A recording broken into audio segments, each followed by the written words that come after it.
Hey Maxie, mate, how are you? how are you? Yeah, good. Going What's up? well. What What's are you? happening? I'm all right, mate. Just cruising. What are you doing?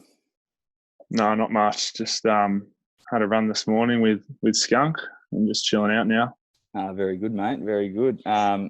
It's funny. I always go down the shops every morning, get a coffee of a morning, get a coffee fix, and I came across this little Dare number this morning. So they've must be on the back of your first game. I think they've brought out a new Dare iced coffee, collaborating with Maxi Bond. So.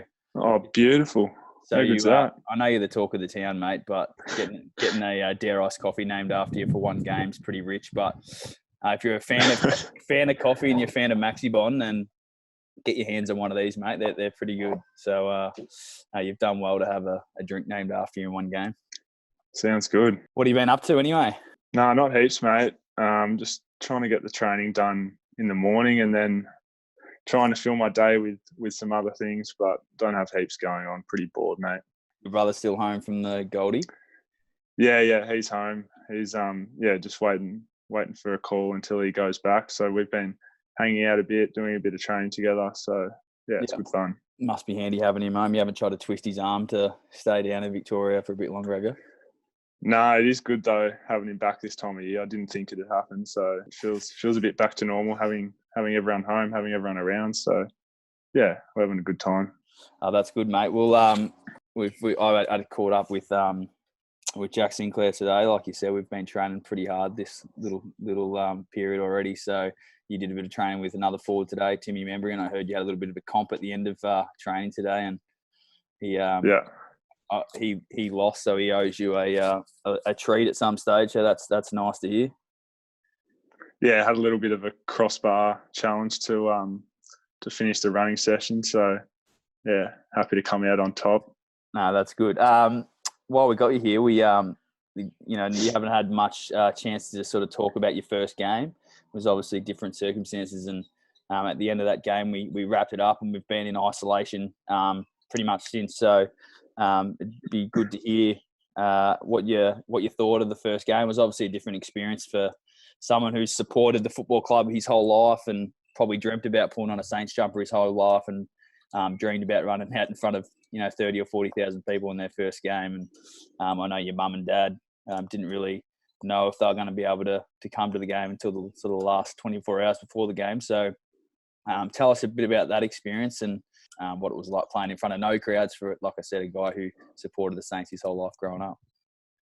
Yeah, it was still a really cool experience for me running out with all the boys for the first time. Like as you said, no crowd, which for some of the other boys may have felt a bit weird with no atmosphere, but I'm not really used to the big crowds anyway. So it wasn't too out of the ordinary for me. And yeah, obviously thought mum and dad weren't going to be able to make it, it was a bit weird. Like they've sort of been on the whole journey with me. So I really wanted them to be there. And yeah, to get the call to find out that they'd be there was real special for me. So yeah, unfortunately couldn't get the win, but it was a great experience for me. And I was really happy to just get the one game out of the way before this big break. So yeah, still really enjoyed it. That's good, mate. And you kicked a couple of goals, which was nice. You'll get plenty of opportunity to play in front of some big Saints crowds going forward. Maybe not anytime soon. We might be back in front of no crowds, but when the time comes, I'm sure they'll turn up and watch you play for the next 10 to 15 years and wear that number 12, which is a big number at the footy club. Just on the number 12. So Rui came down the day before the game, presented you with your jumper. I know he's spoke to you previously, but that must have been nice. Yeah, it was cool to have him down, and he said some kind words and just passed it on, gave me some confidence going into the game. So he was someone that I looked up to as a young kid. So yeah, it was a pretty surreal moment for me.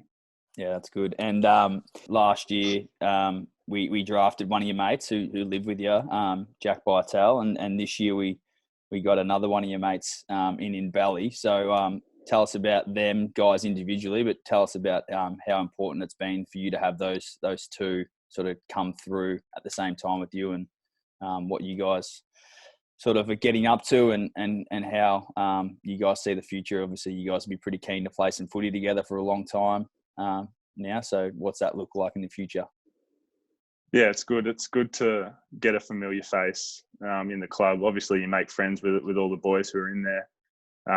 But yeah, it's good to have someone come into the club with you who you're already mates with. So yeah, obviously went through the academy with Jack Bartel, and he had a tough year last year with his back surgery. But yeah, he's flying fit at the moment and really looking to play some games this year. So hopefully he'll get an opportunity at some point. Just on Jack Bartel, now's your opportunity to maybe throw him under the bus or give him a clip. Just what was he like to live with in his first 12 months at the club? I know he's moved out now with Dan Butler, but he was boarding there with yourself and your mum and dad. And what was it like having Jack there? Yeah, he probably did a bit more around the house than Ben. He was really good with the chores, very polite to mum and dad. Mum and dad loved him, but then he'd come upstairs and get aggro on the PlayStation. So there was two sides of him. Mum and dad loved him, and then he'd come upstairs and he's a very angry man on the PlayStation. So you reckon he was putting on a bit of a show for your mum and dad? Yeah, which you have to do, but yeah, it was good. I enjoyed living with him. We had some good times. And now that he's moved out, what's he like? Is he still keeping in contact, or has he just wiped you? No, not completely wiped me. We had a run the other week, which was good. He's flying fit. He was motoring ahead of me, so yeah, we still catch up here and then.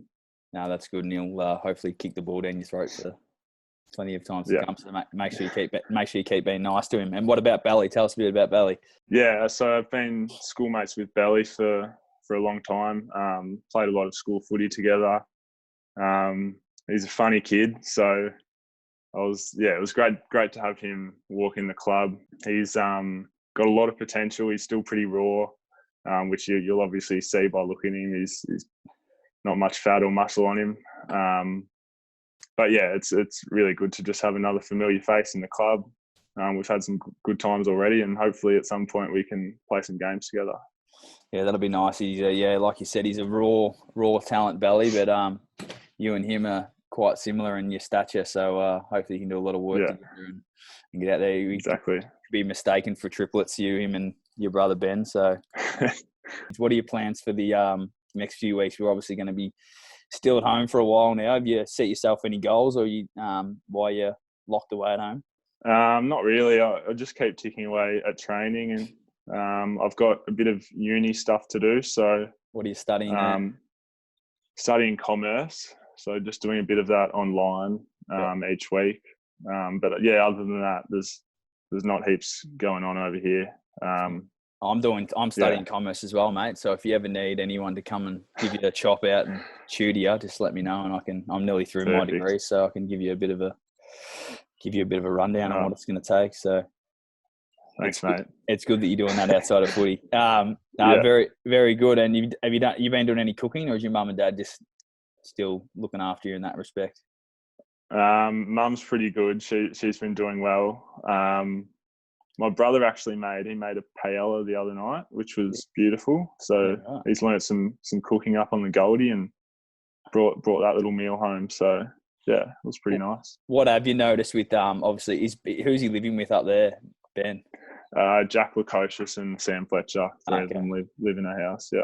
Have you noticed, seeing as he's moved out of home and you haven't, he's advanced in any particular areas apart from the cooking? Yeah, pretty much all areas, which is mum's sort of been on my back a little bit about catching up to him, because he's a bit more independent than me at the moment. So yeah, definitely have a bit to learn from him at the moment. They're not going to kick you out though, are they?